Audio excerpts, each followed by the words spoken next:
আমার কোশ্চেন আছে ভাই, সবাই ধরা খাওয়ার পর সাইদুল ভাইয়ের শপে কেন আসে একটু বলেন। সস্তা সবাই খুঁজে, আমার কাছে তো সস্তা কিছু নাই। আপনি তো একবার অনেক পেমেন্ট নেন ভাই। একবার অনেক পেমেন্ট নিই না, আমি হলো ন্যায্য পেমেন্ট নেই। মানুষ কি করে মনে করেন যে ওনার এই কাজটার এই নাকের স্পট উঠেতে লাগবে 6,000 টাকা, আচ্ছা আসতে হবে 8 বার। আর মাইসে কি করে 2,000 টাকা করে সেশন লয়, তো 2,000 টাকা করে 8 বার যদি যাইতে হয় 16,000 টাকা। আমার কয় টাকা দিছে? 5,000-6,000 দিলেই করে দিব। আর মানুষকে বলে কি জানেন, যে একবার করলেই হয়ে যাবে, আর সর্বোচ্চ তো আরেকবার আসতে হইতে পারে। এরা কি করে ইচ্ছা করে প্রেশারটা কমায় রাখে, যাতে ওই প্রতিবার গেলে কইতে তো আছে, কমতে তো আছে, তাহলে আস্তে আস্তে আইন।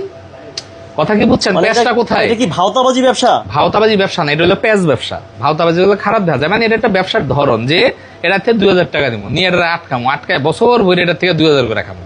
তাহলে যদি এটা 8 বার নেয়, 8 দুগুণা 16,000 টাকা, আমি চাইছি 5,000 বা 6,000 টাকা। মানুষ এটাই বুঝে না, মানুষ মনে করে কি আমি ডাকাইতে আমি বেশি নিছি, এরা কম চাইছে। আরে ভাই, দোকানদাররা কি ভোদাই নাকি? ভোদাই হইলো আপনারা যারা কাজ করাইতেন। আমি বারবার বলতেছি আমি কন্টাক্টে কাজ করি, আপনারা বুঝতেই চান না কন্টাক্ট মানে কি, সেশন মানে কি। আরে ভাই, সেশন মানে হইলো প্রতিবার আসবেন, কাজ করাবেন। লেজারের কোনো কাজ একবারে হয় না।